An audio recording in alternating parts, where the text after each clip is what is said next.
Good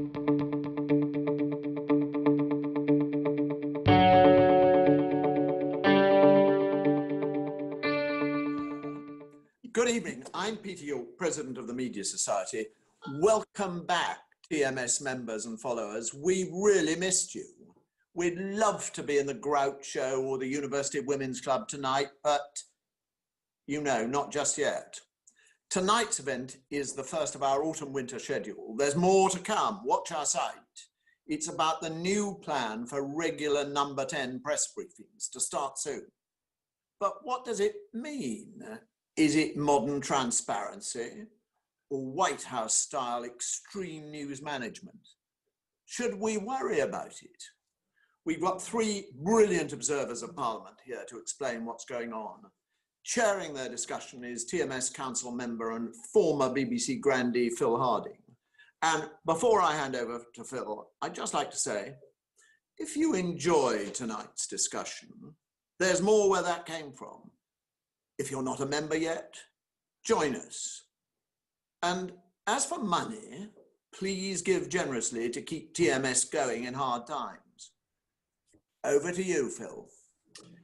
Thank you very much, Peter.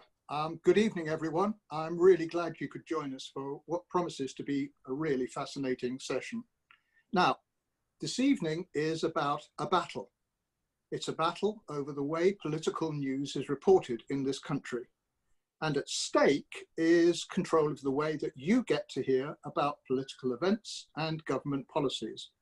Policies that are being carried out on behalf of you, the citizens. So this isn't just a debate about the media, it's also a debate about the future of democratic accountability in this country. It's a battle that has involved the government blacklisting some radio and television programs. You've doubtless read about that in the press. It's involved the removal of press access to ministerial visits at times, and walkouts indeed by some members of the press lobby.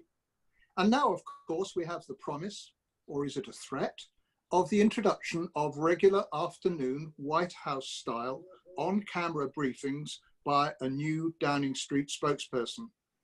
So what's really going on? To discuss this, as Peter said, I'm delighted to say we have a brilliant panel who really know the score. We have Pippa Crerar, who is political editor of The Mirror. You will know her from her frequent appearances on TV too. She's chair of the Parliamentary Press Gallery, and you also probably know she's the journalist who, along with some colleagues, broke the Dominic Cummings lockdown story. Pippa, good evening. Thank you for having me. Great to be here. Yep, good to see you. We also have Mardell, who many of you will know from the airwaves, presenter of Radio 4's World This Weekend programme, and who in his career has had the privileged position of watching both the White House and the Downing Street media operations close up. Mark, hello. Good evening, thanks for having me. Great to see you. And last, but certainly not least, in the blue corner, if I can put it that way, we have Will Walden, an old Westminster hand, who is now senior counsel at the PR firm Edelman, and of course, who's worked very closely with the Prime Minister in the past. Will, I believe you still keep in touch with your old boss. Yeah, I do, Phil. Depending on what I have to say to him, it can be a little bit one-way traffic on occasions. But yeah, we chat now and again, and I impart what I think, and he either ignores it or ignores it. But no, we still get on well, and it's a pleasure to be here with everyone this evening. Good. Well, we might get on to you what you tell him from time to time, a little bit later on. We may drag that out of you. I don't know. Okay, let's start sort of at the beginning with the basics. Pippa, can I start with you? Now, there have always been rows and tussles between number 10 and the media, and you know that's gone back quite a long way. There's always been that stuff. But in what way is what's going on now more serious? Well, as you say, relationships between the lobby, between the political journalists and number 10 have never been entirely smooth, and you wouldn't necessarily expect them or indeed want them to be. It's not really our job to be their pals after all. It's our job to hold them to account and to, in some cases, make life quite difficult for them. So, you know, when I first started out, Alistair Campbell was Director of Communications at number 10, and, you know, I remember the debate around briefings being televised back then, and then Craig Oliver had a go and various other people in various number 10s of different colours have done the same. So, the tensions that exist, irrespective of which paper you work for, which party is in power, continue. I think what is different about this particular number 10, at least up until the start of the coronavirus crisis, was that we felt much more aggressive in their approach to the media, and possibly much more dismissive, and they have a very different way of getting their message across. They much prefer sort of direct communication. So you see these Facebook lives that the Prime Minister does, in which he tells us what colour his shampoo bottle is, and all other important insights into the life of our head of government, such as that. And they're much keener on sort of putting adverts out on political ads on Facebook and social media and so on, taking the message directly to the public as they'd see it. So it hasn't been the smoothest of relationships, at least up until the point that an effective truce was declared with the current Director of Communications, Lee Kane, ahead of the coronavirus crisis, and it's certainly taken on different complexions since that point. Let's talk. Okay, that's good. Let's talk about before and after coronavirus. Then, before the epidemic, was it a very antagonistic relationship? What do you think was going on there?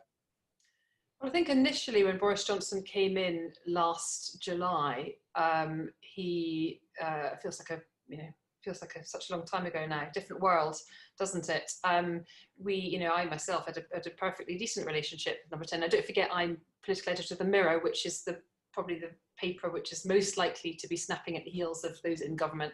So you wouldn't necessarily expect us to be particularly close anyway, but we had a very good functioning professional relationship until the election happened, and then it was really sort of all bets were off, and we saw a campaign which we felt, being in the Mirror, which was banned from the Tory bus. It was the first time that had happened to us. David Cameron was happy to have us on his bus. Previous Tory leaders going way back were happy to have us there. We felt it was then trying to duck being held to account, and it was not particularly transparent, but that was ultimately their choice. So the relationship got quite testy. That was obviously just the Mirror, but there was other news organisations too which were affected by it, Channel 4. And then after the election, organisations like the BBC found themselves in a position, for example, the Today programme and Newsnight, where they struggled to get ministers on, and other newspapers also had sort of, fairly bumpy times, even some of those papers that might be regarded as friendly press. And it just felt like a much more aggressive approach. A lot of it, so the word was stemmed to Dominic Cummings and his dislike of the institution of the lobby. But ultimately, we're a bunch of political specialists in the same way that you get defence specialists and health specialists and all sorts of other specialists who are just doing our job. And while the system is not perfect by any means, and could certainly do with some modernisation, it's the system we've got at the moment, and it seems to, it sort of plods along and allows us to do our job. Did they just, after the election, did they Number 10 stay in campaigning mode rather than slipping into governing mode? That was absolutely what happened, and the suggestion was, of course, that the particular group of people running Number 10 at that point didn't know anything different because they hadn't governed anything. They'd gone straight from the Leave campaign to Boris Johnson's election campaign to as Prime Minister to the general election itself. And they suddenly find themselves in a completely different setup, which is sort of for the long term. It's for 5 years. It's not just, or 4.5 years. It's not just for sort of, the immediate short term. First year review. And it's very different. It's a very different approach to communications, which it took them a long time, I think, to get their heads around. So, for example, one of the other high-profile examples was we had a couple of briefings which were organised by the Number 10 press office, so the civil service press office, emails sent out on civil service headed headings and from civil service accounts with senior civil servants about issues like Huawei and later on about Brexit, to which select few friendly media were invited. And that, was a problem for all the media, not just those that were excluded, because there was the real feeling that ultimately, if it's a civil service briefing, then you should have it should be open access to everybody. It's government. That's when some journalists walked out. That was the second briefing. So yes, a bunch of us turned up at number 10 despite having not been invited, and very weird experience of standing in the front hall at number 10. We've obviously been many times for lots of different briefings, and quite literally a fairly sort of junior civil servant was sent down to divide us into two groups, those whose names were on the list on one side and those whose names weren't on the list on the other. And it's actually a very uncomfortable experience. I was on the excluded side, and you know, first of all, people refused to go into the briefing, and ultimately Lee Kane came downstairs and said that they made a decision and they weren't budging, at which point we collectively decided, myself and colleagues from broadcast and newspapers, political editors, all of them, that that wasn't good enough and that it had to be for everybody or nothing, and at which point we left. Will, can I turn to you? What do you think's been going on? Fascinating listening to Pippa, but I want to take us back 4.5 years. Sorry, everyone, because I think if you're going to understand the attitude of the current number 10 to the media, you only have to think about the morning after the referendum. And I was Boris Johnson's communications director and spokesman for a long time, and I didn't work directly for Vote Leave, but I knew Dominic Cummings and all the others involved. And I spent much of that morning not celebrating the fact that there was a fantastic Brexit victory, whatever your perspective on that. I spent much of the morning arguing with Vote Leave about their wanting to exclude journalists from the post-Brexit press conference. And I didn't think this was a particularly bright idea, and in the end it didn't happen. But I think you only have to go back to that to see the attitude that the current incumbents in number 10 were always going to take with the media. And if you're going to understand their attitude to the press, you have to understand how central Vote Leave, Dominic Cummings, Lee Kane and others are to the Prime Minister's operation and how reliant he is on them. He's a very of the moment character, Boris. So he got shunned by the establishment in 2016, and his response was to double down. And the people that are with him today are the very people who helped him win the referendum, the ones who stuck with him in trying to deliver on that referendum, and who helped get him an election victory, a big election victory last year. So I don't think it's any great surprise that they act as they do. Theirs is the pervading narrative. The PM sets the tone, and it's their tone. And I think it's because they see this as a presidency with a president, a close cohort of senior advisors, and a tiny number of trusted ministers. And in a sense, with an 80-seat majority, everyone else, including the media, is pretty irrelevant. I think Pippa's right. They see the establishment as the media as part of the establishment, an obstacle for change, and at worst, they're a pain in the backside asking difficult questions. And what you have to remember about this small band of people around the Prime Minister is that they're very tight ideologically as kind of brothers and sisters who see that they've changed politics forever. They used radical communications methods to do that and to get their message out there. And they had no help from the establishment media. And that isn't just The Guardian, The Mirror, or the BBC. It's also the editorial team at the Times and other newspapers as well.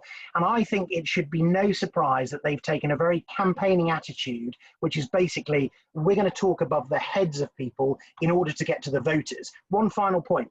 Dominic Cummings is obsessed with focus grouping, right? So he looks at it and he focus groups everything, and that is where they push their agenda. So if they can appeal directly over the media's heads using other communications methods in order to push that agenda, they don't care what Pippa and her colleagues are asking because they just think it's white noise. So, by the way, everybody, if you want to put some questions from your living room or wherever you're watching, please do use the chat button on your Zoom screen, and we'll be picking up your questions throughout the session. Mark Mardell, you're irrelevant. Broadcasters have become irrelevant. When did you last have a government minister on? On TW2, not for a long time. On World at One, yes, I think I can't remember exactly.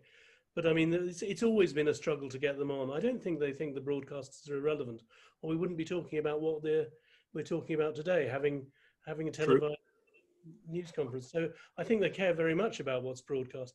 I think what's true generally about, I mean, fascinating insight from Pippa and Will there. I mean, very, very interesting.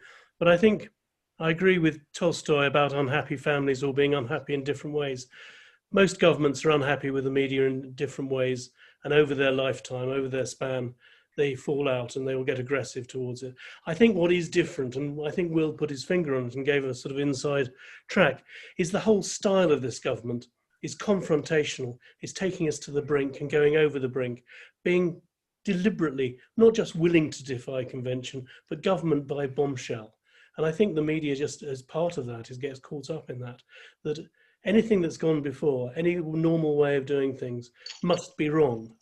And shock and awe is the nature of the way they want to govern. They want to shock people with their announcements, and we've seen that before the election with the what they did with the proroguing of Parliament and with getting rid of the rebel MPs. We've seen it recently with the Brexit business. So I think that's going to continue, and it's going to affect the relationship with the media, which is just another part of that. Whether it does them any good, I mean, I think it's a personality trait rather than a strategy or a tactic. So whether it's how they can argue it's productive, I don't know, because of course, all governments, as well as falling out with the media, have good friends in the media. And you'd think this government would have lots of good friends in the Mail, in the Telegraph and the Times, and they've all turned against them on occasions. So it doesn't look terribly clever to me. Pippa, you correctly marked out that there's been pre-COVID and post-COVID relations with the government media operation. What happened when the epidemic broke out? Well, very quickly, we sort of, I suppose, towards the middle of March, everybody obviously realised that this is a story that the like of which we had not covered before. None of us had experienced the pandemic, and that life was going to change. And I think Number 10 realised that actually having this confrontational, antagonistic relationship with the media more broadly would not be ideal, not be optimum for when trying to get its messages out more broadly. And despite all the confusion, initial confusion, and some would say ongoing confusion about that government messaging, they did at least recognise how important it was going to be to use us as a vehicle to make sure that the public knew what was going on and ask them to respond in different ways. And so we had, I think it's all on record now, that it wasn't at the time, but Lee Kane came to a lobby briefing and basically called a truce and said what had gone before was now in the past, and that for now, the relationship that everybody could regard Number 10 as having an open door, and the relationship would be the same for everybody. And there was definitely a different tone in their approach after that point. There was none of the sort of flashpoint confrontations that we got used to. There was certainly felt like in the early days, particularly in the lockdown, a more sort of even-handed briefing of stories. I mean, I'm sure we at the Mirror sometimes got ours a few hours later than other people, but you come to expect that from the government, all governments, Tory governments. But I think the general feeling was that everyone was getting sort of the same stuff and access to the same stuff in advance. There was very little sort of floating policy ideas in other papers really for several months. It's only really in the last few weeks that started to change again. And Mark, the government seemed to rediscover that they needed the BBC, and ministers started appearing on the Today programme in the 8:10 slot, and started appearing on air a lot more often. Yeah, I think Grant Shapps seems to have been booked in for every single Friday. I do World at One on Fridays, and he seems to be on nearly every week. So yeah, that they've discovered, and I think they discovered that during the pandemic press conferences. They rather liked appearing. I mean, they're sometimes a bit hairy, sometimes difficult for them, but they like getting their message across in that way. So yes, I think there's been a truce there. Not with the Prime Minister, I don't think. I mean, he hasn't put himself up for any interviews. I think maybe strategically that is wise, that they don't want to overexpose him. I mean, that's what, before the pandemic hit, we felt that he was being kept off the screens, off the radio, generally being promoted and out there in a way you'd expect Boris to be. And that seems to be quite deliberate to hold him back. The other thing that we're seeing, can you hear me still? Yeah, sorry, somebody cut in across you, but yes, I can now. Yeah, the other thing, I think, I've forgotten my thread now. Boris Johnson and appearing on and whether he was being held back. The other thing that we're getting generally, and it's not just from this government, but as Pippa hinted at, they'll do little short clips.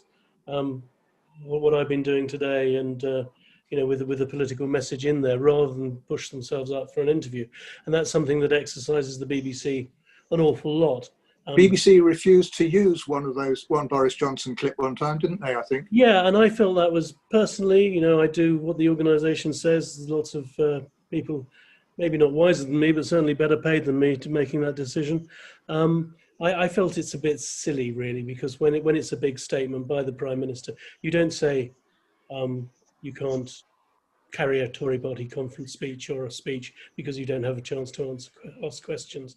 I mean, it's obviously something we don't want to encourage every politician never putting themselves for interview, but just putting clips out. But it's something certainly to watch. Will, do you think the truce is temporary? It's a good question, Phil. I suspect not. I suspect that they've tasted. The difficulty here is that obviously they never thought that they would face, COVID and all its demands. And Mark is right. There is an element whereby they found some comfort in having the press conference to communicate their message. And also, it's interesting that you would, if they were feeling bullish about that, you would often get a minister or the Prime Minister saying, I'll have another question from Pippa, I'll have another question from Mark, from Laura Kuenssberg. When they're not, they don't want a follow-up question. And I think that, I don't think the leopard changes its spots and all this sort of thing overnight. I think they were forced into this by COVID. And I think we'll come on to talk about the use of the new prime ministerial spokesperson, and I think that is their answer to this problem. It is about saying, if we want to get our message across at every possible avenue, let's do it where we can control the message from a visual point of view without having to always put up a minister or put up the Prime Minister for these things. So short answer is, I suspect it may not go back to where it was. They've probably learnt from that, but make no mistake, they're not going to change overnight on the basis that they think that what they're doing is the right approach. Okay, you mentioned the government briefings that are planned. I think they're due to start in, last time I read, October. We're not totally sure. And the idea, of course, is that it's a big break from tradition, but there's going to be a daily on the record, on camera briefing fronted by a government spokesperson. Now, of course, this sounds remarkably similar to what goes on with the American system with the daily White House press briefings. Mark Mardell, you saw how Washington works close up. Can you describe the White House system to us, please? Well, it's always a thrill for the first time to go into these briefings, because you have to go through the security and then you go through Pebble Beach where people do their pieces to camera and into the little room which used to be a White House swimming pool, used to be the president's swimming pool, quite a small one really, and rows of seats which are fixed in place like a sort of small cinema. And you go in there and then the briefing takes place and you get people get asked according to their, not so much seniority, but rather like here, whereas the BBC will always get a question. The BBC will rarely get a question at the White House. Somebody, I think, once said to Matt Fry, "You're no votes TV." So it's the people you'd expect, main television networks, and then main newspapers get a question in.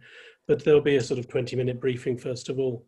But I think, the difference with the system, well, the thing that I found about it, and I lived in less interesting times than now, where it's changed its nature and into which I will come on to, I guess, into a bit of a circus, a bit of a shock show.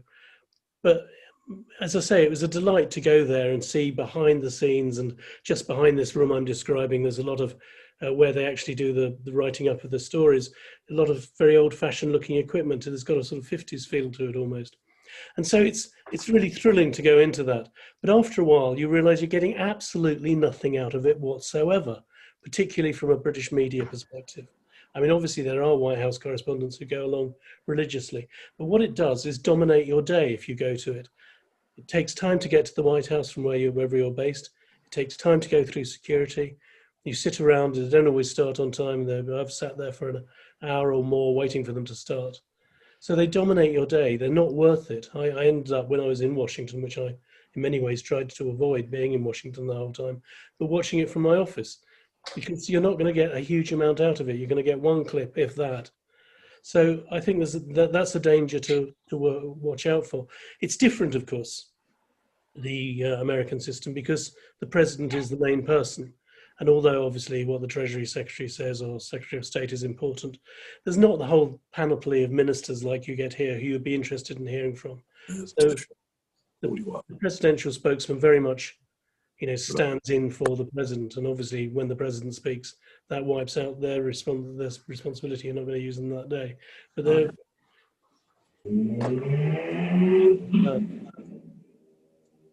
Sorry, Mark, you just dropped out at the end there, but I think I picked up what you said. I'm also just noting that I'm getting quite a lot of questions in. Graham Lovelace, Lauren McGowan. Please do keep sending them. We'll build a couple of them in a few moments. Can I just add one thing? Of course, on the White House. And I'm not clear about how the system is going to work, and we'll get on to what sort of person does it in a minute, no doubt. But the press secretary is the person speaking in the White House. The main guy or woman is the person speaking. If that's not the case, I think if it's just sort of not the press secretary, not the main communications director, but somebody picked because they've got nice teeth, I'm not sure that will work at all. It is the fact they're responsible. Well, is the idea with these briefings to try to bypass the media altogether and, as it were, go over their heads and go direct to the public? Is that what this is about? I think it's partly about that. I think it's partly that, particularly with the pandemic, what they felt is that they can't get credit for what they've done well as opposed to what they do badly. Now, that's true of all governments, but I think it is about trying to take some control of that. And if they can provide themselves a platform where they speak over the media's heads to people at home, I think that's one advantage to it. I also think that there might be a sort of more Machiavellian approach to this, which is around what I've talked about, the way that Number 10 considers the media. I wonder if it's partly about showing people, with great respect to Pippa and her colleagues, and I don't think this is how they are, but what they want to portray, I think, is a sense of the inside the beltway. And it's kind of, look at all these people asking all these silly questions which have got absolutely no relevance to real people's lives. Now, that might work so long as the issue does not break out of the Westminster bubble. And the irony of that is something like what happened to Dominic Cummings over the Barnard Castle eye test. That was something that they probably initially thought, this is an absolute hoo-ha, storm in a teacup nonsense, and we could have dealt with that if we had a spokesperson. It was done. I think what that proves is there are plenty of stories that escape the bubble and can make life very difficult for them. I think there's one other thing to say, and I think Mark is right. The choice of this person is really, really important from a government communications point of view. They are going to be essentially, how many cabinet ministers do you know who appear regularly that you can name if you're a member of the public? Not many. This person will become the second most important face of the government behind the Prime Minister. And I think the difficulty is that in good times, when you're talking about successes in domestic policy, it could work. In bad times where you're dominating, the Brexit is back again, you've got the whole issue of whether COVID-19 is here to stay, the tone that individual sets is all important. And what happens if the tone that they seek to set is less confrontational than the campaigning elements behind that person? And that's why it is a risk, and that's why the choice of the individual is so important to the Prime Minister. Right, I want you to hold off predicting who this is going to be. I'm going to come to that in a second, and I see Graham Lovelace and several others have put in questions of who do we think it's going to be. But just hold off that for a second, because Pippa, I want to know, how is this going to affect the work of the press and the lobby in particular? And do you think this is a deliberate attempt to try to disrupt the lobby system, to end it? I think that's one of the reasons behind it, because as I've already said, I don't think Dom Cummings likes the institution of the lobby, but also, Will's touched on the other reasons behind it. And I think foremost amongst them is going over the heads of the press directly to the public. It's like an unfiltered access to people's living rooms, regardless of what sort of, regardless of any editorializing that we may do either in the press or on broadcast. But, I do think it's important to say that, this is more with my press gallery chair hat on, that we would, as a press gallery generally, and I speak for all the press in this, welcome anything which genuinely increases transparency. And I'm not sure how many viewers will know, but we currently have two, just very quickly say, we have 2 briefings a day in normal times, a bit different during COVID, one in the morning, one in the afternoon. And the idea, as far as we can make out, because we've not had any official communication of this for number 10 yet, but the idea is that the morning briefing, which was currently with the PM's official spokesman, goes ahead. And that the afternoon one is replaced by this on-camera briefing. Now, I think it's really important to note that both of the briefings which exist at the moment are on the record. So all this stuff about, hidden behind closed doors and, people sort of like, whispering and gossip and rumours and, all of this stuff is total rubbish. It's all on the record.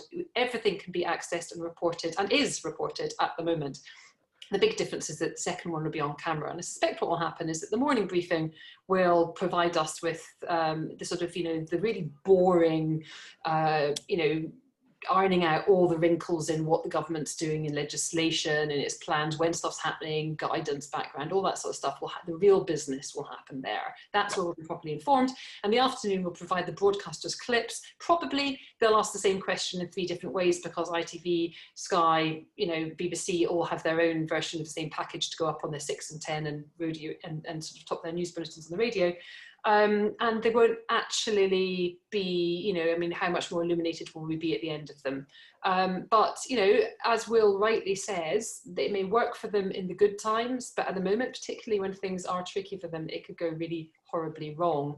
And, they're taking a gamble, and, they're going to put somebody up there who's going to have to answer the questions, not just on the record, but on the camera, have their clips right across the TV and broadcast media, TV and radio. And, when something goes wrong for the government, as it is sometimes prone to do, they're going to have to take that on the chin. I think you're going to spend quite a lot of the second session, aren't you, trying to draw a division or a distinction between what the government spokesperson has said in the morning, who presumably will still be a sort of the Kane figure, and what this new spokesperson in the afternoon says. So no, the PM's official spokesman is a guy called James Slack, who's a civil servant. So okay, sorry. There's no sort of particularly political element to that. It's much more about the sort of the executive functions. But yes, in the afternoon there'll be a more political approach. One imagines. We're not quite sure. Like I say, we haven't really heard yet. And I do wonder whether the current spike in cases might change things anyway. Since coronavirus has happened, we've been doing 1 number 10 briefing a day down the line, plus some other briefings too, with Treasury and other officials. But it's sort of, an hour-long call in the middle of the day where everyone's effectively on a conference call. So, things have changed anyway. Let's see. Whether we actually get people back in the room at number 10 to ask the questions, I doubt. I think it will carry on being, as the press conferences were during the first lockdown, by Zoom. But let's see. Mardell, I think I heard you trying to come in. Yeah, sorry about that. I didn't mean to interrupt. But I was just going to say, I think it's a terrible hostage for fortune. I can see a few advantages for Downing Street. But think about what's happened to the Trump administration. And also let me let you into a secret that some broadcasters are terrible show-offs. And they're asking very clever questions and being seen to be even more clever than the person who's just asked the question. And that feeding frenzy feeds itself. And you get into a circus where it's a good thing in many ways when the lobby hunts as a pack trying to get answers. And you imagine over some of the recent problems that the government's had, the way that they're attacked. It makes fantastic television. If they don't, or even if they are answering it very urbanely and very well, it makes great television to see somebody being battered from all sides and trying to come up with an answer. And you think what happened to Sean Spicer, Trump's first press spokesman, when he had to go out the very first day or second day, whatever it was, and say the Trump crowd for the inauguration was larger than Obama's. Everybody knew it wasn't true. Everybody fact-checked it.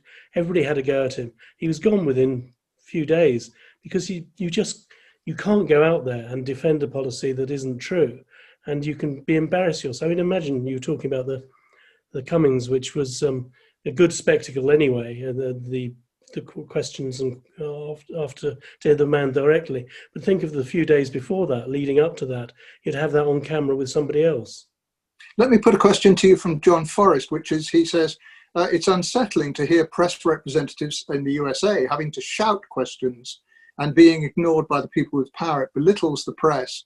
Will it be possible for journalists to have a strategy should the same thing happen here? Mark? I think that's up to the way the lobby does organise. I mean, yes, it is unsettling to hear people shouting questions and being ignored, but they know they're going to be ignored, really. I mean, they know that they're usually people who are outside the order of batting, or at least in my time. I mean, I think maybe now that's different. It is the Trump administration are ignoring certain journalists. So I think it's up to the lobby to react, as they obviously did firmly when they tried to close the briefing down. And I haven't seen any evidence of that. I mean, I don't know. I mean, Pippa would know better than me, but I mean, I don't think, there's an order of batting which still seems to put the BBC first, whatever they think of them. Yeah, Go ahead, Pippa. We organised last time. I mean, we were told effectively it was 6 questions a day, 3 for broadcast and 3. This is at the coronavirus briefings, and 3 for newspapers. And number 10 decided which of the broadcasters would get questions. Almost always BBC and ITV, and ITV, Channel 5, Channel 4 were left to fight over. Channel 4, Sky, and Channel 5 were left to fight over the remaining question, and some of the other broadcasters, commercial broadcasters. And we had our own rota in the lobby for questions, very, very long one. I had the pleasure of running it. We tried to widen the conversation a bit, listen to some of the criticisms. We made sure we had a regional journalist on every single day. We made sure we had specialist health and medical publications. And we had days where there were special sort of BME or community voices represented through their media. So we tried to broaden it out and not just restrict it to the usual suspects in the lobby. And I'd imagine we do the same again. The problem is we don't have any answers yet as to how long the briefing is going to go on for, how many questions we'll get, whether people can do follow-ups. We'll mention that earlier. That's crucial, being able to follow up on your own question. Whether certain journalists will be excluded from that, or whether we'll even be given permission to organise again in the same way. And I really think that's something we will try and push for, because that's the only fair way to do it, really. Well, we've had several questions in from people asking who the spokesperson might be. Before we get to names, what sort of person are we do you think the government should be looking for? It's very, very difficult, because I think the Prime Minister will want someone that he feels he knows and he trusts, and so will the team around him. I don't think that necessarily means an ideological vote leave person, but I think it's someone who's with the Prime Minister's agenda. They are effectively the political face of this government behind the Prime Minister. I think that one of the names that had been floated originally was Riz Lateef, who presents in London, who's someone that the Prime Minister is very familiar with from his days at City Hall. I think Riz turned down the job. I'm not sure they necessarily need a face, but they need a sense of competency and somebody who is good under pressure, who will feel that they can bat stuff away. Because the difference between what Pippa does with her colleagues currently with James Slack, the Prime Minister's official spokesperson, who is a civil servant, a former political editor of the Mail, I hasten to add, but still a civil servant. Those questions that are given in those briefings in the morning and afternoon, there's no hierarchy involved there. There's no sense of who's asking the question first. It's essentially a briefing where all the lobby journalists ask all sorts of questions, whether relevant to their paper or not. It's a details thing. I think this will be much more of a television spectacle. And if the lobby don't work together and trip themselves up the whole time and make it what Mark said, that people like being on camera, they like showing off essentially, I think that quickly number 10 will see the advantage of this. If they organise, as Mark had said and as Pippa has said, that will make the job of this person incredibly difficult. And I think one other point to add in terms of choosing this person, there's a lot of, in any government, behind the scenes briefing that goes on, particularly to the Sunday newspapers. And a lot of that is still done. And a lot of it is very, very aggressive. And tonally, how is the person that fronts up camera appearances on a daily basis that can be replayed ad nauseum on the television and online, going to manage that versus some of the very negative briefing that goes on behind the scenes? And I think that is also something they will be very wary of in choosing this person. Yeah, and this spokesperson is going to have to be quite a political person, aren't they? I see that James Slack was quoted saying they will have to, that it's a political appointee because they're going to deal with all the sorts of questions that he can't deal with as a civil servant. Yeah, that's right, and that widens the whole panoply, and why I think that they'll want somebody that they trust, that is part of the project. It is why that one name that is suggested, which I think would be a very, very smart choice, is Allegra Stratton. Allegra Stratton used to work for the BBC. She is currently the Chancellor's senior strategic and media advisor. Understands politics like the back of her hand, is very friendly and knows Pippa and her colleagues well.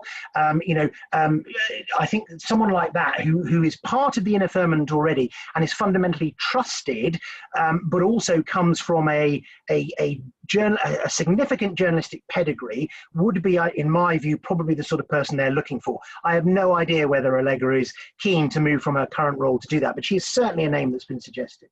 She ticks a lot of boxes, doesn't she? Indeed. And I'd also read that the government was quite keen to have a woman in this role because it's perceived to be a very male government. Well, it is. It is. Do you think that's right, Will? Will it soften the tone of the government a bit? Yeah, I think at the yes, it may well. I think it's down to the individual. I think, I've no idea whether they're thinking, yes, we do. I think what they probably are realizing is this is a pretty tough gig and they need the best person for it, regardless of whether they're male or female. But is there a male-dominated perception problem with this government? Yeah, probably there is, and people would certainly agree with that. And yes, it would be helpful, but they need to find the right person, and fundamentally, it'll be down to who that right person is, whether they're male or female. Pippa, from the journalist's point of view, what would you be looking for in a government spokesperson? I think all the things Will said. I mean, ideally, it'd be somebody that is prepared to sort of approach it in a grown-up, sort of fairly even-handed way, and not get involved in sort of political slanging matches, because really that's just tiresome for everyone involved, and nobody's really going to get anywhere with it.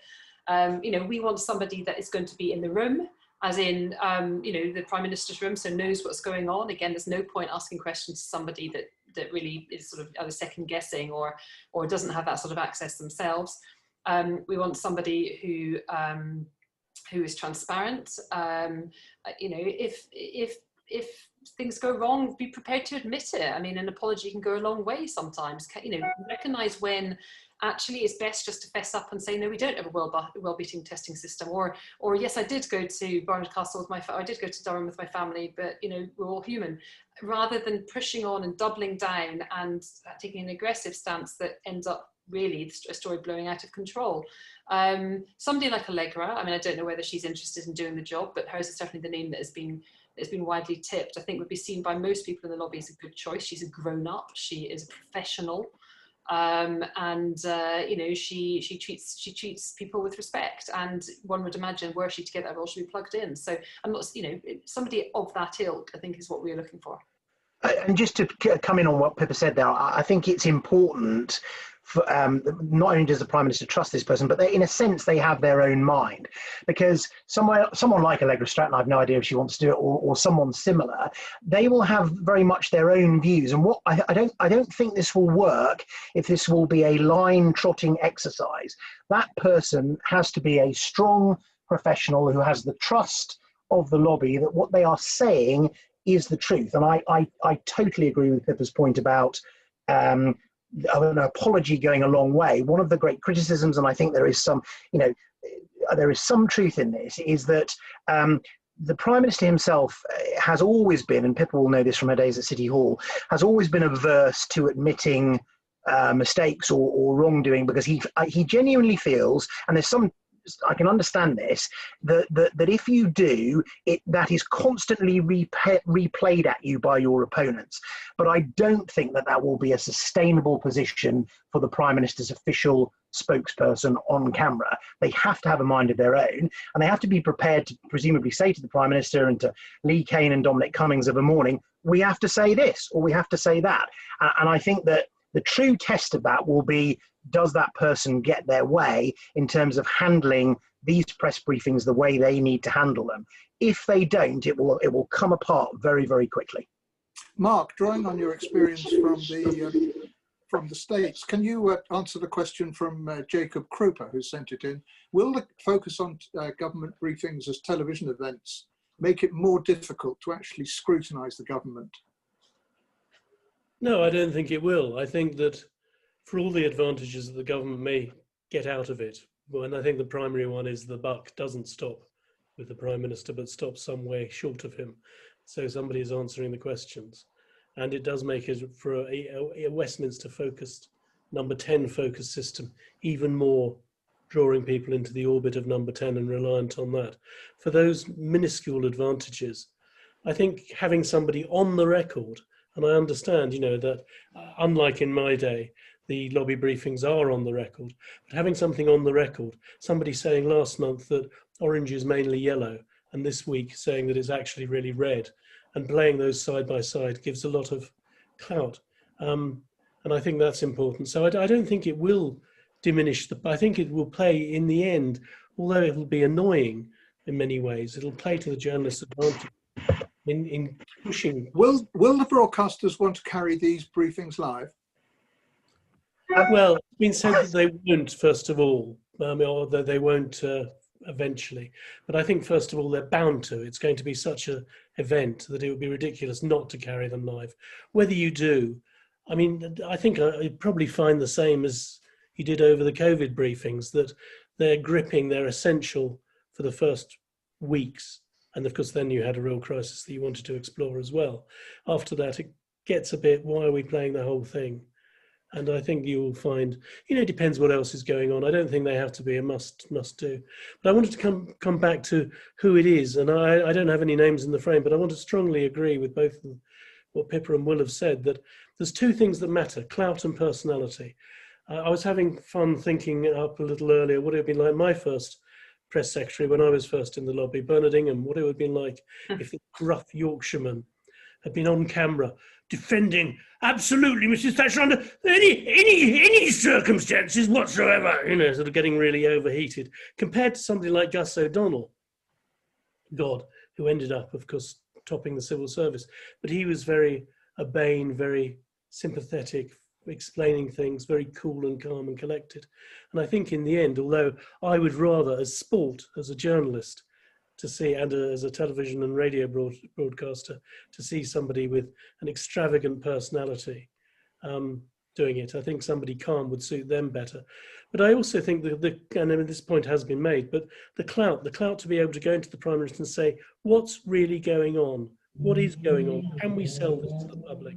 Is absolutely essential. And anybody who hasn't got that shouldn't take the job. And because even the best press secretaries come unstuck when they don't know. I mean, I remember a fantastic one with Alistair Campbell when Ron Davis, the Welsh secretary, had to resign after various shenanigans on Clapham Common. And I've spoken to Alistair about this since, but he genuinely didn't know I mean, he could all surmise, but Ron Davis wouldn't tell him what was happening, what had led to his difficulties. So, questions went on for about 20 minutes, and Alistair was just in despair, trying to give clever answers, but it just didn't work. You put that on camera, and again, great sport, great television. I mean, how much it serves the wider public and democracy and wider journalism does worry me, but it's bound to be a focus. Inevitably, perhaps from the questions we're getting in on I'm scrolling through them on the screen, the name of Dominic Cummings comes up quite a lot. Pippa, how much of the hand of Dominic Cummings do you see in all everything we're talking about? A huge amount. So, I mean, he's obviously the PM's consigliere, closest advisor, partner in this project at the top of government. You know, I think for many people in Number 10, many of whom are his you know, former Vote Leave crew and are very loyal to him and hugely supportive of him. You know, Dom announces what should happen, and lo and behold, it happens. But I don't think it's helpful to overstate his power. He is obviously incredibly powerful, but if you suggest that he's running the whole show and he's kind of like the puppet master and Boris Johnson's the puppet, then you absolve Boris Johnson of responsibility for running the government himself. And while it is true, I think that, you know, everything I know about Boris, and Will probably know better, that his style of governance is more sort of broad brush, and people are quite happy to let Dom get on with the details of things. He is nevertheless the boss. And we've seen it with, there's been a couple of examples, things like HS2 that Dominic Cummings didn't want him to go ahead with. Boris Johnson decided himself that he wanted to go ahead with it. And there've been other examples of sort of very sort of big examples of cases where it hasn't just been Dom calling the shots. But because Boris is the type of leader he is, it's also true that Dom has much more free reign than anybody in his position has probably ever had. And therefore, you know, he has a huge amount of power. But let's not let Boris Johnson off the hook here. Dom won't be doing any of this sort of, you know, battle with the media, any of this, you know, on-camera briefings without the full backing of Boris Johnson and indeed his Director of Comms, Lee Kane. Yeah, Will, sorry, Will, I was just going to ask you, I was talking to Steve Richards at the weekend, interviewing him, and he said the way that Boris likes to see this is that he's the chairman and Dominic Cummings is the CEO. Is that the correct way to read the relationship? Yeah, entirely, and was always going to be the case, whoever he probably chose. But I mean, you know, I mentioned at the beginning that this goes back to Brexit. You know, Boris was abandoned by the Remain establishment, and I think he felt very sore about it. He doesn't like the criticism. You know, he nearly didn't back Brexit. But in Cummings, he had someone who worked with him behind the scenes, you know, beyond the referendum. And it's exactly that. Boris paints in broad brushstrokes or vivid colours, and Dominic fills in the detail. And I totally agree with Pippa. It's not just a case of letting Boris Johnson off. I think it's more that to simplify it to the extent that, you know, Dominic Cummings is effectively the Prime Minister is ludicrous. There are a number of occasions, plenty of occasions, where I think Boris has, you know, has said to Dominic, no, it's just not the case that it's going to be like that. But I think what he also gets from him is a sense that it's quite useful to have this kind of lightning rod that causes trouble and the like, because the press is so focused on this. It takes attention away, in a sense, from the PM, and that's why he was so keen to keep him. He gives direction, he gives detail, but he is not in charge. Pippa, I've had a question in from Lorraine Hegacy, which is an interesting one, which is, has Simon Case, the new Cabinet Secretary, had any kind of impact on relationships with the media yet? And do you think he will? He's only been in his job for 2 minutes, although of course he was Permanent Secretary at Number 10 before that. Look, I don't know him, and but he has been credited by colleagues as being somebody that has started to get a grip on what, quite frankly, was a shambolic start to handling the coronavirus crisis. That's why he was brought in initially. I understand he didn't apply for the job, but was sort of offered it, and I mean, he's clearly an ambitious young man, and you know, decided that he was happy to do it. Colleagues that have worked with him say that even though he hasn't run a big government department, he is nevertheless, again, very professional and seems to be very good at what he does, very capable. I don't see how that has filtered down directly to the relationship with the media yet. That tends to be handled by the political side of things, but I can only think it'd be a good thing if he, you know, he's spoken fairly highly of, and certainly we would have high expectations that he would He would understand the importance of things like, for example, keeping civil service briefings open to everybody. And should we ever have sort of like instances of that happening again, we would certainly be getting in touch with him. And of course, he comes from, it comes via the Palace at one point, which has a very professional media operation as well. Pippa, while I've got you, one question to you that's come up, which is, you broke the Dominic Cummings story. Was there any comeback to you from Downing Street about that? Well, you know what? I really thought there would be. I had several senior politicians on both sides sending me texts and messages saying, just watch out, just be careful. I had people that had crossed Dominic Cummings' path in the past saying, you know, prepare yourself, be very careful. And, you know, I can honestly say that while there's been nothing directed at me personally, I mean, I was actually quite anxious initially. Some of the stories I heard, things that had happened to other people, and sort of, you know, warn my family just to be on their guard. I mean, it helps that I'm really boring and I stuck absolutely to all the rules myself. So there was, you know, there's no doubt there. But there was a bit of a hatchet job on the Mirror and the Guardian, who put the story together, in fact, in the Mail on Sunday the following weekend, which was actually wrong, but you know, that's one for another day. But that was quite clearly orchestrated by the political operation inside Number 10. But beyond that, there's not been any professional fallout, and actually I would say that Number 10 have been even more sort of professional in their dealings with me directly, and I imagine that's because you know, I'm not a public figure like a broadcaster would be, but I do have the backing of a newspaper and in my current role of the lobby, and I think colleagues would take a very dim view should I be in any way punished for writing a story which was so hugely in the public interest, and despite Dominic Cummings' initial assumptions, really cut through with the public in a way that no story I've covered ever has done before.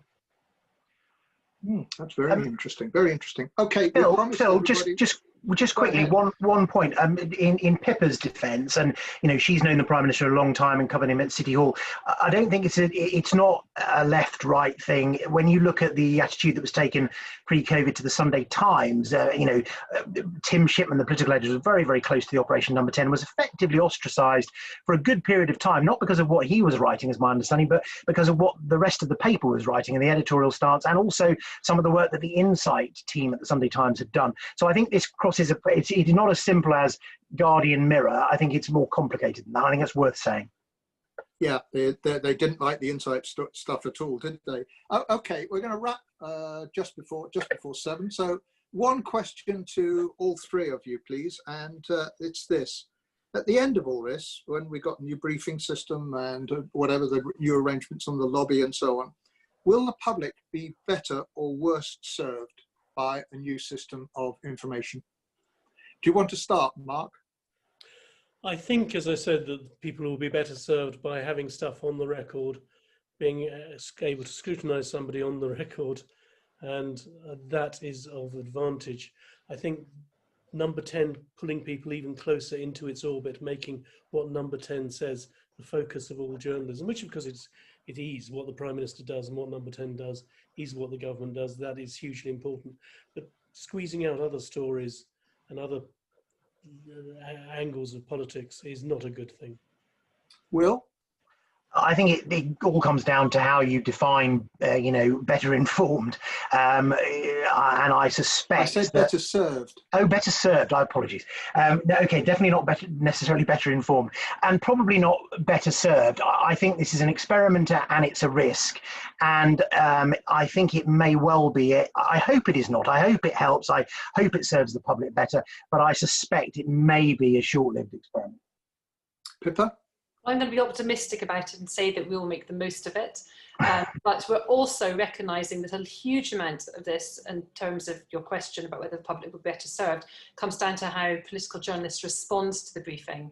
You know, we will certainly, once we find out some more from Number 10 about what's going to be involved, we'll certainly think very carefully about how we can make sure that our readers and our viewers are best served.